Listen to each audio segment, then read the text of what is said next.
거룩한 주일 오신 여러분들을 환영합니다. 오늘의 설교 주제는 윗셈과 아랫셈의 축복입니다. 한번 따라해 보실까요? 윗셈과 아랫셈의 축복이 있습니다. 오늘날 많은 그리스도인들은 마치 돈을 신앙의 적처럼 생각하는 분들이 있습니다. 그래서 돈은 일만 악의 뿌리다 이렇게 말하는 분들도 있습니다. 잘못된 생각입니다. 여러분들은 돈을 어떻게 생각하십니까? 오늘은 재정에 대한 이야기를 하게 될 것입니다. 성경은 그 어느 곳에서도 재물을, 돈을 죄악의 뿌리라고 말하지 않습니다. 다만 돈을 사랑함이 악의 뿌리가 된다고 말할 뿐입니다. 디모데전서 6장 10절을 다 함께 읽겠습니다. 돈을 사랑함이 일만하게 뿌리가 되나니 이것을 탐내는 자들은 미혹을 받아 믿음에서 떠나 많은 근심으로써 자기를 찔렀도다. 그렇습니다. 돈은 소유자의 인격과 마음먹기에 따라서 달라집니다. 어떻게 쓰느냐, 어떤 사람이 쓰느냐에 따라서 악한 도구가 될 수도 있고 선한 도구가 되기도 합니다. 밝은 면에 쓰임받기도 하고 어두운 면에 쓰임받기도 합니다. 그러므로 돈을 무작정 잘못된 것으로 생각하는 잘못된 편견은 버리셔야 합니다. 하나님은 영적인 축복만 주시면서 물질을 무조건 외면하라고 말하지 않았기 때문입니다. 이 땅에 우리가 물질 세계에서 살아가고 있는데 그렇게 말씀하시지 않았습니다. 오늘 본문은 갈렙이 드빌 거민을 공략하는 장면입니다. 누구든지 전쟁터에 전장으로 나가면 무섭겠죠. 두렵겠죠. 오늘 등록하시는 귀한 분은 50년생인데 50년도에 우리나라는 전쟁이 발발을 했죠. 무섭죠. 아무리 용장일지라도 갈렙이 이 옵션을 거는 것입니다. 어떻게? 누구든지 이 전쟁터에 나가서 이 전쟁터에 이기고 오면은 내 딸 악사를 아내로 주겠다. 온니엘이 용감하게 전쟁터에 나가서 그 전쟁을 승리를 하게 됩니다. 이때 악사가 결혼을 하게 될 때 자기 의사와는 상관없이 아버지의 의사에 따라서 용감한 장수와 함께 결혼을 할 때 아버지에게 부탁을 하는 것입니다. 뭐라고 부탁하는 것인가 하면 샘물을 내게 주소서.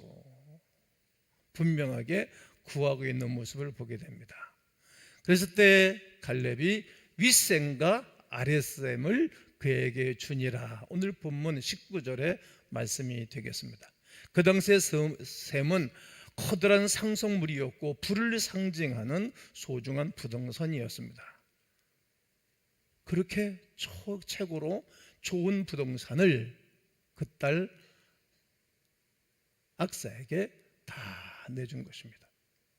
즉 윗셈은 영적인 축복을 상징하고 아랫셈은 삶의 축복을 상징하는 말씀입니다. 지나친 해석이라고 여기는 분도 있겠지만 원리 자체는 틀린 것이 아닙니다. 윗셈에서 셈이 솟아오르면 아랫셈으로 내려가잖아요. 하나님이 위에서 복을 내려주시고 이 복이 우리에게 내려오는 것입니다. 저도 윗셈은 영적인 축복으로 해석하고 싶고 아랫셈은 이 땅에서의 삶의 축복으로 정했기 때문에 오늘 이런 본문을 정하여 증거하고 있는 것입니다. 영혼을 구원하신 구원의 하나님은 나의 삶의 문제도 도우시는 섭리의 하나님이십니다. 확신하시지요? 그러므로 우리들은 돈 자체를 무조건 나쁘게 평가하면 아니 됩니다. 돈이야 적당히 있으면 되지, 그런 말을 하는 분들은 가난한 분들이 있어요. 적극적인 분이 아닌 분들이 그런 말을 하죠. 여러분 예배를 마치고 나가시면서 서로 누구에게 봉투 하나 넘겨주면서 선물 주면 깜짝 놀라죠? 감사하지 않습니까? 오히려 우리들은 선한 동기와 목적을 가지고 정직하게 돈을 추구해야 할 것입니다. 창세기 1장에서 물질 세계를 정복하고 다스리라고 우리 하나님이 창세기 1장 28절에 말하고 있습니다. 한번 읽겠습니다. 하나님이 그들에게 복을 주시며 하나님이 그들에게 이르시되 생육하고 번성하여 땅에 충만하라. 땅을 정복하라. 바다의 물고기와 하늘의 새와 땅에 움직이는 모든 생물을 다스리라 하시니라. 아멘. 하나님이 자기 형상처럼 최고의 걸작품을 만들어 놨어요. 요즘 오늘 대표기도 한 분도 AI 로봇 시대, AI 시대를 대표기도 하셨는데, 여러분 요즘은 이제 앞으로 다 컴퓨터가 일하고 또 로봇이 일하는 세대가 올 것 아니겠습니까? 하나님이 당신 비스무리한 사람 만들어 놓고 너무 좋으셨죠. 또 보시기에 좋았어요. 그러기에 복을 주셨어요. 복을 주셨는데 5가지 복을 빌어줬어요. 생육하라, 번성하라, 충만하라, 정복하라, 다스려라. 이것이 복입니다. 이 땅에는 모든 것을 다스리고 정복하고 충만하고, 다시 이렇게 정복하는 것이 복입니다. 우리들이 이 명령에 담긴 하나님의 뜻과 마음을 읽으실 줄 알아야 합니다. 지금 믿지 않는 사람들은 자나깨나 돈 생각만 하고 돈 버느라고 아주 열을 올리고 있습니다. 때로 정상적인 방법을 사용하지 않고 잘못된 방법, 또 윤리와 도덕을 넘어선 방법으로 돈을 모으기도 합니다. 그런 것을 보면서 한눈을 팔거나 눈을 딱 감고 외면하면 하나님이 원하시지 않습니다. 기뻐하시지 않습니다. 우리가 경제 영역을 다 뺏긴다면 하나님이 기뻐하시겠습니까? 당신이 지으신 세계에 당신의 백성들에게 허락한 것입니다. 믿는 사람들은 내 영혼 평안해, 내 영혼 평안해 이렇게만 노래하고, 그리고 사명을 버린다면 되겠습니까? 이 땅에서 하나님이 주신 사명을 감당하려면 여러 가지가 필요한데 그 중에 하나가 재물인 것을 우리는 너무 잘 압니다. 1년에 2차례, 3차례 아우리째를 가고 해야 아우리째를 갈 때마다 많은 후원금들을 주잖아요. 우리 교회가 30%의 후원금을 교회 차장에서 주죠. 엄청난 재정을 쓰고 있는 것입니다. 이 사명에 눈을 뜨고 사명에 충실하지 않으면 깊은 의미가 없습니다. 우리 하나님께서는 우리들에게 영육간에 최선을 다하는 것을 기뻐하십니다. 그리고 이 사명을 잃지 않고 삶에만 최선을 다하는 것도 기뻐하지 않으십니다. 그러므로 신실하게 믿는 사람 중에서 아멘 해보실까요? 의로운 부자들이 많이 나와야 합니다. 신실한 분들 중에 의로운 부자들이 나와야 된다는 말입니다. 믿음이 좋다는 사람들이 사명에 대한 경각심도 없이 하늘만 바라보고 살아가는 사람들을 보면 너무나도 안타까운 돈이 누구에게 다 돈을 제대로 보고 제대로 쓸 줄 모르는 사람들에게 흘러들어가 있는 것입니다. 안타깝지 않겠습니까? 그래서 많은 사람들이 돈을 탈취당해 피해의식에서 벗어나지 못하고 있고, 돈 때문에 생기는 미담은 참 많습니다. 돈 때문에 생기는 갈등도 적지 않은 것을 알게 됩니다. 그러므로 우리는 가난한 것이나 나와 혼자 평안한 것으로 만족하며 살아갈 수 없는 하나님의 사람들입니다. 물질에 대한 세상적인 욕심을 버리되 사명적인 추구와 관심은 꼭 가지셔야 됩니다. 의로운 부자들이 많이 있어야 의로운 일이 많아지고 이 사회가 의로운 사회가 되는 것입니다.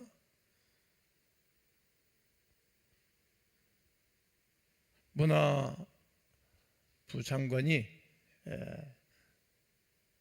모든 보고를 쭉 받았는데 거기다가 기독교인들이 사회에 헌신하는 거예요. 고아원이나 유치원이나 학교, 그 다 교회들이 한 한국 사회에 그 부흥을 가져온 단체들 아닙니까? 깜짝 놀랐다는 거예요. 이게 사회가 모르는 거예요. 그동안에 하나님의 교회가, 믿음의 사람들이 이 사회를 아름답게 국가를 귀하게 만들어 놓은 것에 대해서 지문을 없애는 거예요. 어느 대통령 정부 시절부터 사학을 없애려고 얼마나 발버둥 쳐도 몰래. 왜 사학을 없애고?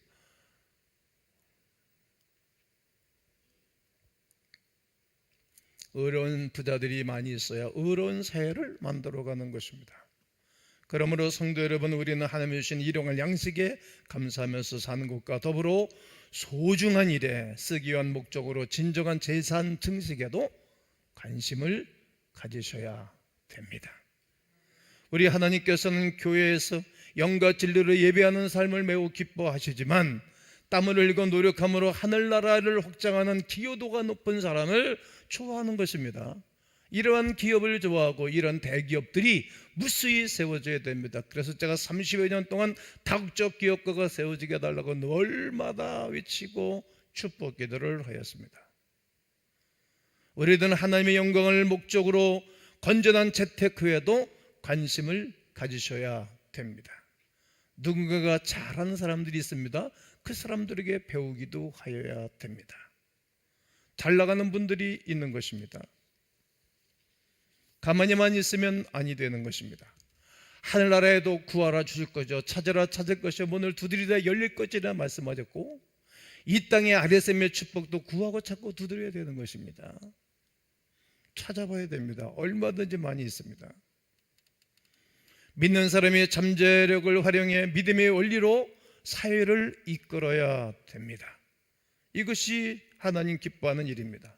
바로 하나님의 축복을 개인적인 축복에서 사회적인 축복으로 영역을 넓히고 이 축복을 확장시켜 모두 다가 잘 사는 사회로 만들어야 됩니다. 이것이 기독교인들의 사명입니다. 이것이 빛입니다. 소금입니다. 우리나라는 1988년도에 올림픽을 하면서 전 세계 위상이 드러났습니다. 그리고 바깥으로 뛰어나오는 방법을 배웠습니다. 대한민국 이거 잘 못합니다. 외국 사람들. 우리나라는 북을 어렸을 때 듣고 치고 살았기 때문에 이거 잘하는 거예요. 우리 교회도 못하는 분들 계십니다. 한번 해볼까요? 시작. 여러분만 시작. 이거 보세요. 잘하잖아요. 미국 가서 집회하면서 하니까 이럽니다. 못합니다. 우리가 어렸을 때 보고 듣고 해봐서 하는 거예요. 그리고 2002년도 월드컵을 하면서 물론 반쪽짜리 월드컵은 했지만 일본 애들하고 같이 나눠서 하긴 했지만 그때부터 우리나라가 급부상한 거예요. 그리고 한 30여 년 엄청난 놀라운 역사를 가져왔습니다. 교회도 우리 교회가 34주년이 됐는데 그동안에 엄청난 놀라운 역사와 축복이 있었습니다. 그런데 안타까워도 의로운 부자는 많아지지 않았습니다. 의로운 부자들이 없는 이유는 하나님께 영광을 돌려드리는 일에 예민했기 때문일 것입니다. 물질에 대한 추구를 세속적인 일이라고 예민했기 때문에 경제권들을 다른 사람들이 다 뺏겨버리는 것입니다. 경제적인 영역을 확장시키고자 노력하고 땀 흘리는 것이 왜 세속적인 일입니까? 시대가 바뀌었다는 것을 꼭 기억해야 됩니다. 농경사회에서 산업사회로, 산업사회에서 지식사회로 바뀐 것이고 지금 AI 시대가 이제 전 세계를 덮는 거 아니겠습니까? 여기에 대해서 관심을 우리는 가져야 된다는 얘기죠. 계속 이렇게 바뀌었습니다.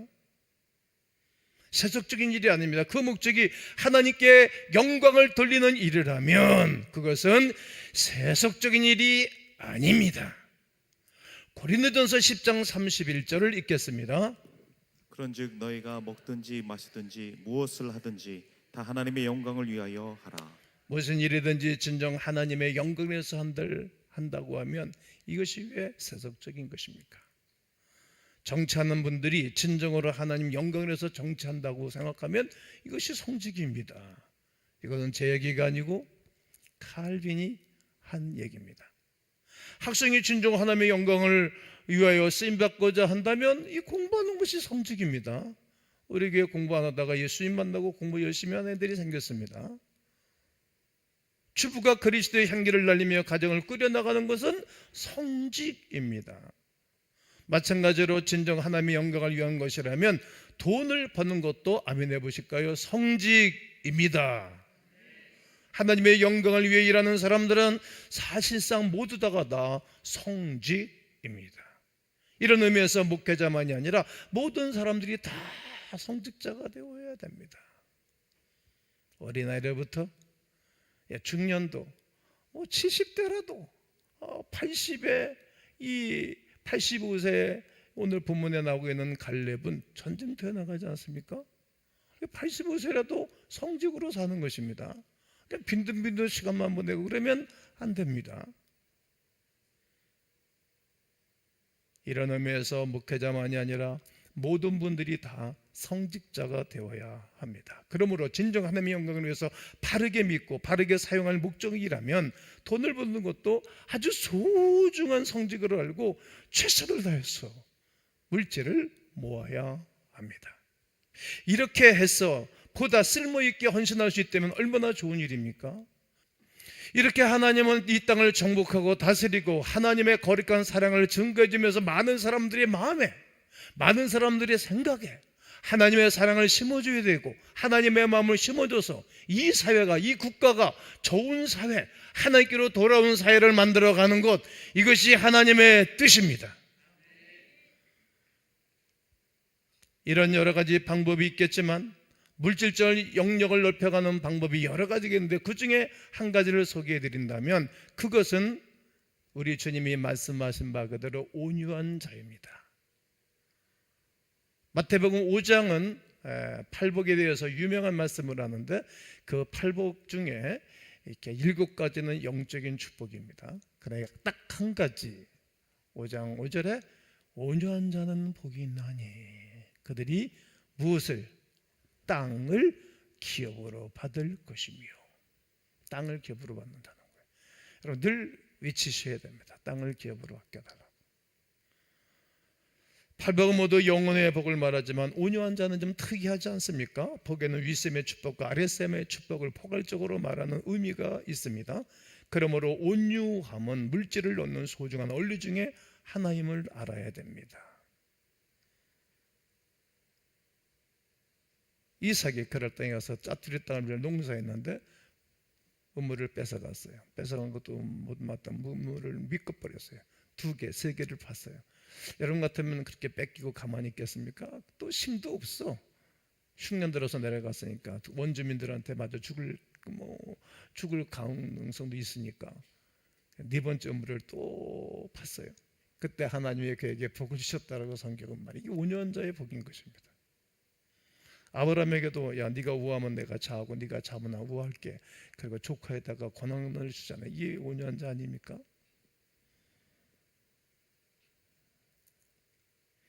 온유함은 물질을 얻는 소중한 원리 중에 꼭 하나입니다.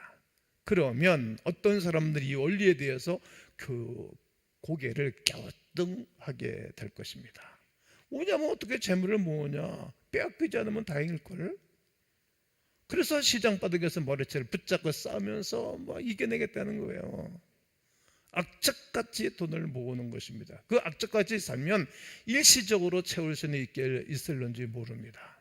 그러나 그런 식으로 재물을 모으고 난 이후에 사방을 둘러보면 온통 적들 뿐입니다. 좌충을 바라봐도 적이고 우측을 바라봐도 적이고 뒤를 바라봐도 적이고 멀리를 바라봐도 적인 거예요. 그래서 재물이 오래가지 않습니다. 적이 많으면 오래가지 않는 거예요. 정치도 적이 많으면, 정적이 많으면 오래가지 못하는 거예요. 다 드러나면 내가 움직일 때마다 사람들이 편안하고 좋아야 되는 것이지, 내가 움직이고 이런 것마다 사람이 죽어 나빠져 가고 사람들이 힘들면 그 사람 이제 오래 못 가는 거예요. 그게 역사가 증명해주고 있는 것 아닙니까? 우리 하나님은 복의 하나님이시기에 우리들을 가장 좋은 것으로 준비해 놓으셨습니다. 더 나아가 준비한 것을 주시려고 수없는 우리에게 기회를 제공해 주시는 분이십니다. 하나님께서 주신 기회만큼은 우리에게 소중한 자원임을 절대 잊어서는 아니 됩니다. 오늘 같은 설교는 여러분들 오늘 설교를 끝난 다음에 여러분들의 패러다임을 바꾸셔야 됩니다. 한 주간 동안 우리는 저녁에 3주사주는 맞은 교회가 한 주간 동안 기도하면 됩니다. 저녁에 목이 터져도록 기도하고 땀이 뻘뻘 흘리면서 제가 기도회를 인도했습니다. 그리고 오늘은 RSM의 축복에 대해서 얘기하는 것입니다. 하나님께 주신 기회만큼 우리에게 가장 소중한 자원임을 잊어서는 아니 되는 것입니다. 우리에게도 지식이 자원이고 돈이 자원이고 친구가 자원이고 지식이 자원이고 그리고 건강도 자원입니다. 그런데 그 중에서 가장 위대한 자원은 우리 하나님이 주신 기회입니다. 여러분, 하나님 우리를 이 땅에 태어나게 하셨습니다. 하나님이 야곱은 사랑하고 에서는 미워하였다 말씀하셨습니다. 하나님이 여러분과 나를 사랑해서 하나님에게 부르셨고 하나님의 자녀로서 하늘의 영적인 축복을 허락해 주신 것이며 사랑받은 것이 틀림이 없습니다. 이 땅에 살아가는 기회를 주셨어요. 그리고 우리가 재물을 얻을 기회를 주셨어요. 그리고 그로 말미암아 많은 사람들이 사랑을 베풀어야 할 기회를 주셨어요. 이 기회가 어떤 분에게는 늦게 오는 분도 있고 어떤 분들에게 일찍 오시는 분들도 계셔요. 이 늦게 온 기회를 어떻게 보면 감사해야 되겠지. 늦게 온 기회가 왜? 일찍 왔으면 우리가 못 알아들을 건데, 일찍 왔으면 우리가 놓쳐버릴 건데, 일찍 왔으면 물을 다 쓸어버리듯이 흘러보낼 것인데 늦게 온 것이 복일 수가 있는 것입니다. 모세에게 기회가 올 때까지는 40년이 걸렸습니다. 그런 사례가 얼마나 많습니까? 그러므로 정작 걱정해야 할 것은 내가 이 기회를 준비하고 수용할 준비가 되어져 있는가, 이것이 더 중요할 것입니다. 그런 준비가 되어있지 않다고 여긴다면 기회는 조금 더 늦게 오는 것이 더 바람직하겠죠. 왜냐하면 놓쳐버리고 흘러버리지 아니할 것이기 때문입니다. 오히려 늦게 오는 것이 큰 축복일 것입니다. 그러므로 중요한 것은 내가 기회를 잘 살릴 수 있도록 준비가 되어 있느냐 하는 것입니다. 그 준비를 위해서 우리에게 필요한 것이 있어야 됩니다. 뭐가 필요할까요? 자기 관리가 필요한 것입니다. 잠언 28장 27절에 우리의 관리입니다. 시작. 가난한 자를 구제하는 자는 궁핍하지 아니하려니와 못 본 채 하는 자에게는 저주가 크리라. 가난한 자를 구제하는 것은 궁핍하지 아니하려니와, 가난한 자를 도와주면은 궁핍하지 않는 거예요. 그러니까 도와주면 내가 궁핍하지 않는 거예요. 못 본 채 하는 자에게는 저주가 크겠다고 말합니다. 그러므로 자기의 마음을 관리하고 믿음을 관리하고 자기 소명을 관리하셔야 됩니다. 나를 하나님 부르셨지, 그래서 은혜를 주셨고 복을 주셨지, 이때 사명 따라 사는 것입니다. 사명이 없는 사람은 의미가 없습니다. 자신의 꿈과 환상을 관리해야 됩니다. 늘 제가 22살에 하나님에게 말씀하신 것을 관리하고 늘 기도하고 설교자가 된 것은 감사하는 건데, 성도들이 설교하는 소리를 듣든 싫든지 좋든지 말할 수 있는 기회가 주어졌잖아요. 하나님 나에게 요셉에게 말씀하신 것처럼 이렇게 말씀하신 거 여러 번 얘기했잖아요. 제가 내가 공헌하라 그러더라도 100번 들었다고 앞으로 200번 더 들어야 됩니다. 300번 더 들어야 됩니다. 자기의 주신 꿈을 계속 말해야 되는 거거든요. 요셉이 자기에게 주신 꿈을 말했어요. 형제들한테 말했고 부모님한테 얘기하고 또 자기가 그 애굽에 가서도 수없는 사람들이 얘기한 거예요. 옥중에서도 얘기한 거예요. 그 꿈을 얘기하니까 자기 것이 된 거예요. 그대로 된 것입니다. 그와 더불어 자기의 인격과 시간을 철저하게 관리해야 됩니다. 그러는 사람들에게 기회를 주실 것입니다. 사실상 자기 관리가 철저하면 하나님이 주신 축복의 기회를 놓치지 않습니다. 그런데 구체적으로 어떻게 관리해야 될까요? 그중 가장 중요한 것은 자기의 꿈을 잃지 않고 관리하는 것입니다. 딱 정하고 잃지 않는 거예요. 여러분, 어떤 비전을 딱 던져놓으면 나는 가만히 있어도 다른 사람들이 일하는 거예요. 다른 사람들이 다른 새로운 세계가 움직이도록 하는 것 아니겠습니까?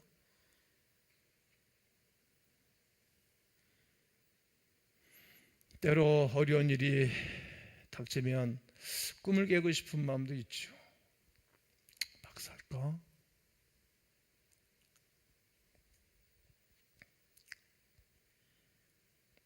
인간관계 다 깨트려버릴까?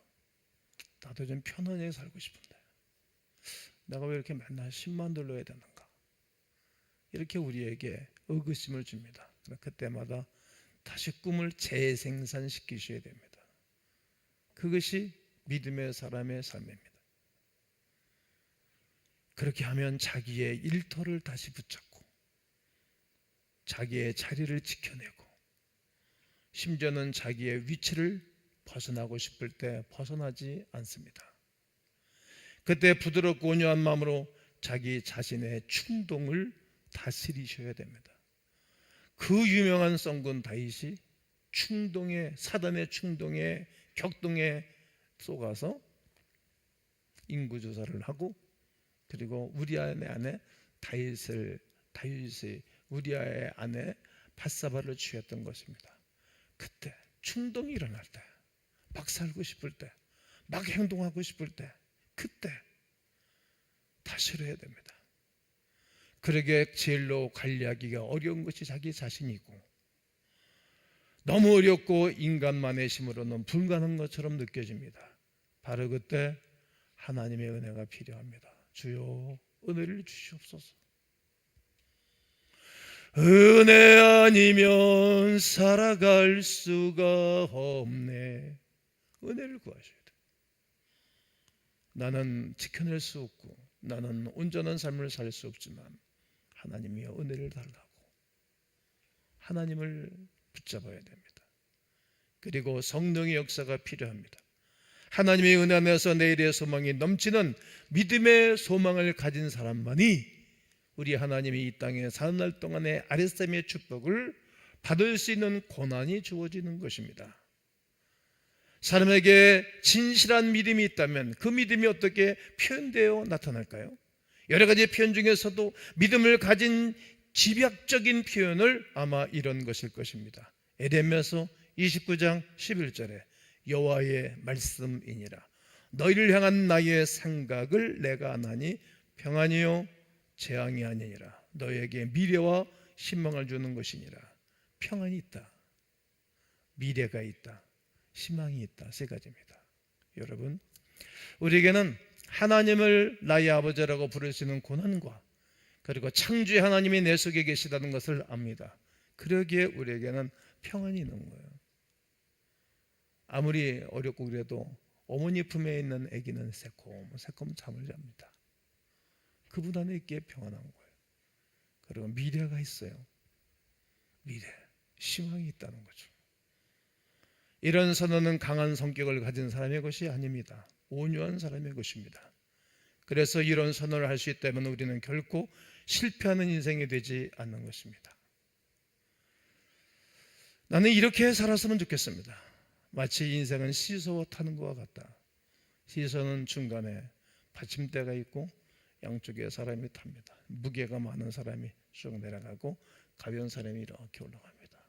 그때 내가 높이 올라가고 싶으면 내 것을 퍼주는 거예요. 누구에게 퍼드리면 될까요? 하나님께 퍼드리는 거예요. 하나님께. 그럼 내가 가벼워지면 내가 올라가고, 또 옆에 있는 사람에게 퍼주는 거예요. 계속 퍼주는 거예요. 그러면 내가 가벼워서 올라가는 겁니다. 이 원리예요. 우리는 내꺼 절대 손을 붙잡고 안 노는 거예요. 하나님께 드릴 것도 안 드리니까 내가 맨날 땅에 속에 있어가지고 높이 올라갈 기회가 없어요. 하나님이 높여주질 않는 거예요. 하나님이 높이시면 낮출 자가 없고, 하나님 낮추시면 높일 자가 없는 건데, 하나님이 높여주시도록 하는 것은 내가 퍼주는 거예요. 그럼 올라가요. 성도 여러분, 이제 나는 여러분과 제가 오늘 이 기회의 말씀을 붙잡고 이 땅에 아랫샘의 축복이 있기를 축복합니다. 그렇게 사모하시고, 그렇게 관리하시고, 그렇게 선포하시고, 그렇게 믿음으로 살아감으로 전인적인 영적인 하늘의 복과 땅의 기름진 복이 임하는 하나님의 거룩한 백성들이 되시기를 예수님의 이름으로 축원합니다.